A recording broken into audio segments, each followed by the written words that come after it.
Thank you. So our next speaker is Tynedale Hospice at Home.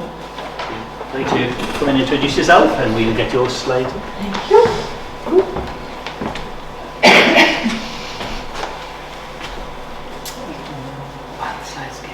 Hello, I'm Jenny. I am grateful, so thank you for inviting me here today. I'm here to speak on behalf of Tynedale Hospice at Home. I am head of income generation at the charity, and I've been there for about 5 months now.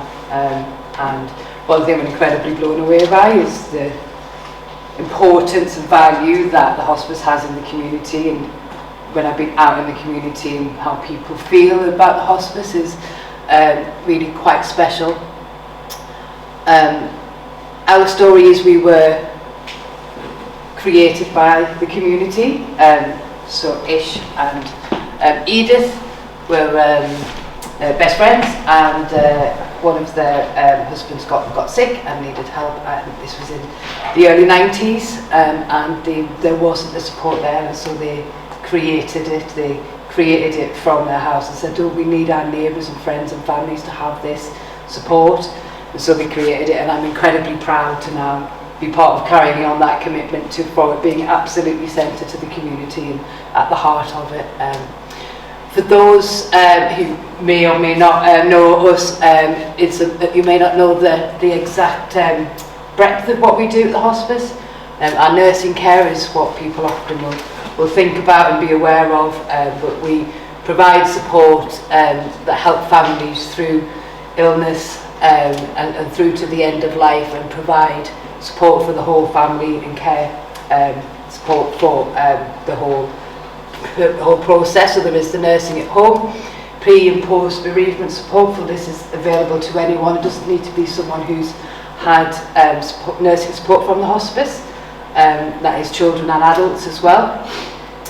We help with holistic and complementary therapy, so some of the other kind of body and mind kind of ways that help you kind of cope with the process of end of life. Patient transport, incredibly important for where we are. People are getting discreet one-to-one transport from their house to whatever medical appointments they may be. So that might be all the way over to Freeman or the RVI. We take people and bring them back, or even the new diagnostic centre at the Metro Centre as well. So we take people from rural communities who wouldn't be able to get there. Public transport doesn't provide them with that level of comfort and dignity when they're facing some of the most challenging things that people can face. And then we're also working to grow our dementia services as well, which I'll touch on a little bit more. So so we work financial year. So the last financial year, support from the council and our community helped us to provide nursing care to 168 people. That was 666 visits, which I do like to leave off simply because we couldn't get out of that 666 number. We helped stress, pain and anxiety from over 101 people through our complementary therapy. We drove over 50,000 miles to people, helping them get to essential medical appointments, and that is all volunteers. Volunteers use their own vehicles. Support that we get covers the petrol and the fuel, but that's all volunteers. And we also helped 228 adults with processing their grief. I'm really proud that all of the people that we work with whose preferred place of death is at home, and we managed to help them achieve that, which I personally, from my own experience with my father, was incredibly important. I'm right here in Hexham, so we run 2 bereavement cafes, one in Hexham and one in Ponteland, and we had 230 people joining us at our bereavement cafes last year as well. And right here in Hexham, we have a link nurse, is a relatively new member of staff within the team that we have managed to get funded to have a link nurse who works directly with GPs and our other healthcare partners to make sure that people access the services from us at the earliest opportunity that we can. So they are Burnbury and Seal GP practices.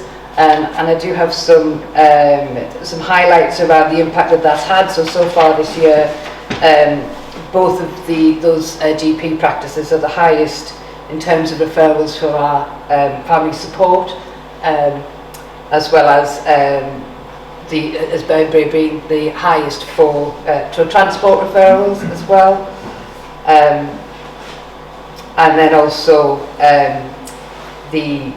for nursing care as well, combined also in the higher end. Thank you, Andrew. Oh, sorry, you're right to pause there. Dementia services as well. So dementia services is something that we are rolling out more broadly. We provide, I think what we know is that there's great support when you first diagnosed with dementia, and then there's great support at the end of life with dementia, but that period in between, we're there to help people who are living with the illness, as well as the carers that are helping them through it. So we have got some new dementia services here.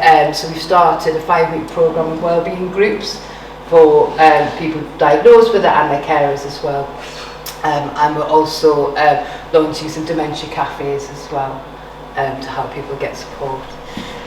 I mentioned at the beginning how important I feel when I'm out in the communities, how important we are to the community, and we're incredibly grateful that we have that support. We don't get a huge amount of support from the NHS. We get 4% of our funding comes from the NHS, so we are completely reliant on support from our communities across different aspects of where you can support, so whether that's charity shops or donations, going to one of our open garden events and attending our events, or really valuable to help provide funding for our services with the charitable grants, so that which we receive from Hexham Council, being incredibly important as well to make sure that we can continue to provide those services. So thank you from me, but not just from me, but thank you from all the people who the hospice supports.